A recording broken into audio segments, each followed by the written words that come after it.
It was Henry Ford, I think, the first major developer in the production line techniques, and he said if everyone is involved, is moving forward together, then success takes care of itself.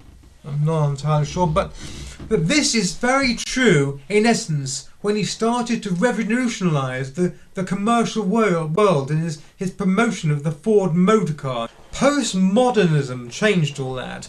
We no longer rely on the interpersonal freedoms and individual identities to survive.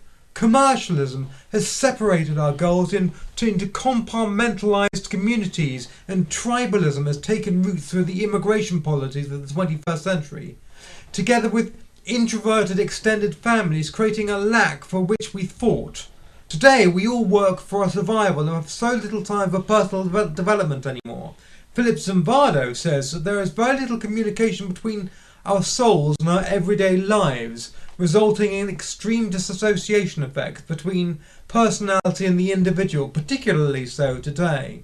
We have the personalities trodden underfoot in favour of individualised conformity. Of course, this tradition flourished and gave rise to many iconic social societies and legends, recording in different formats. Beowulf, the kings of old like Alfred and Arthur, religious characters like Robin of Locksley. The list goes on. It is good to know that and remind ourselves that those are the fictions that were once facts in some way. Facts.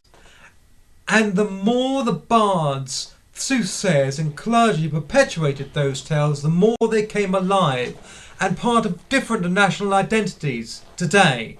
But the influx has started to drown out our own stories through compliance and human rights, the rights of any individual within our borders to disparage the faith we have on our stories and legends while swamping us with our own. A good example of this would be the recent attempts to decolonise Shakespeare with the justification that his works exhibit colonial superiority. A disgusting assertion. This to such an extent that we are no longer allowed to be chivalric. The phrase pale, male and stale, disgusting in itself, springs to mind. In the late 1400s something amazing happens again to a society that changed the way stories would be distributed forever. The printing press was invented. Akin to the revolution of social media and the internet. A turning point in modern history. We received Dracula, Nemo, The Time Machine, Sherlock Holmes and so much more it's difficult even to think about. It is quite a three-pipe problem. They were all, and still are to this day, alive. They are alive. As a direct result of all this, our culture flourished. Not just English culture, but global culture. We passed these stories on through the culture. They eventually evolved into something which permeated every sphere of global mechanization and understanding through commerce, but also through understanding of a common ideal, the ideal of the icon, the development of interpersonal and mechanical freedom, of the conglomeration of England, Scotland, Ireland and Wales. That today we have the introverted development of DEI instead of naturally formulating structure. It's interesting to remember that self-induced democratic conglomeration of our nation isn't something we should spend our lives being afraid of. But it's fear and influence on others. It's a form of freedom. Through that freedom, England became Great Britain, and therefore something greater.